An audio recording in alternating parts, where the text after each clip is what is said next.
Bagaimana masalah cinta, masalah takut, masalah harap. Takut, cinta, harap ini buah dari mengenal Allah. Jika kita mengenal Allah, wallahi ya ikhwah, demi Allah, kuncian utama untuk seorang hamba menjadi hamba yang baik, hamba yang saleh. Semua ketaatan akan dia rindu untuk melakukannya. Semua maksiat dia sangat jauh darinya. Semua godaan syaitan baginya seperti boneka di mata atau di tangan anak kecil. Ini hasil dari mengenal Allah. Jika kita mengenal Allah sebagaimana mestinya, faham? Ini akan muncul dalam ibadah. Ikhwani, biarkan masalah salat kita. Kita masih main. Jika seorang sahabat menjaga Nabi SAW, menjaga pasukan para muslimin. Paham? Ada dua sahabat. Mereka tidak tidur, lalu Nabi tidur dan sahabatnya ada penjagaan oleh kedua sahabat ini. Salah satunya tidur, yang lain bangun. Qiyamul lail. Musuh melihat ada orang berdiri, lalu lemparkan anak panah masuk ke dalam dadanya. Dia terus salat. Masih berdiri, lalu musuh melemparkan anak panah lagi masuk ke tangannya. Darah turun. Dia masih dalam salat. Anda lihat, jika ada nyamuk gigit engkau, bisa salat. Jika ada serangga atau apapun, paham? Cicak,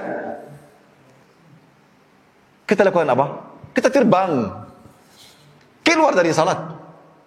Betul atau tidak? Kenapa beliau ada anak panah masuk ke dalam dagingnya, ada darah banyak sampai dia selesai salat, selesai, bukan keluar dari salat, dia apa? Baru bangunkan saudaranya. Lalu saudaranya berkata, kenapa dari awal engkau tidak keluar dan membangunkan saya? Kata beliau apa? Tadi merasa kelezatan bacaan Al-Quran, tidak suka saya keluar atau berhenti. Ini namanya khusyu', ikhwani, khusyu'. Abdullah bin Zubair al-Awwam, orang khusyu' luar biasa. Beliau jika berdiri untuk salat, burung-burung turun, faham? Kemudian hinggap di atas pakaiannya. Bagaimana salat beliau?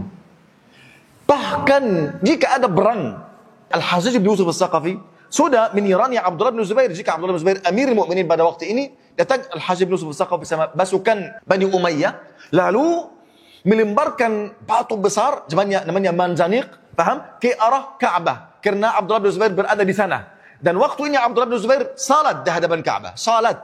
Datang salah satu batu besar yang dilemparkan oleh ada alat, paham?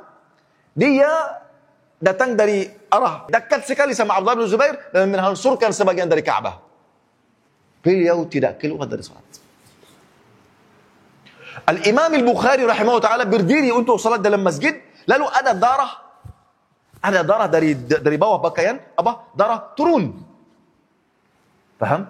Dan sahabatnya melihat ada darah turun. Mereka ini lakukan sesuatu, tapi beliau masih dalam salat. Beliau tenang salat. Akhirnya setelah habis salat, selesai salat, beliau apa? Menangkap pakaiannya. Ternyata ada apa? Ada serangga-serangga yang buruk menggigit beliau sampai ada darah turun. Kenapa dari awal engkau tidak keluar dari salat? Saya merasa kelezatan salat. Ini namanya khusyu'. Biarkan salat kita, kita ibadah. Wallahi kita bermain. Wallahi ikhwani kita bermain. Belum jujur. Faham ikhwani? Lalu ini semuanya datang dari apa? Setelah kita mengenal Allah dengan nama-namanya dan sifat-sifatnya.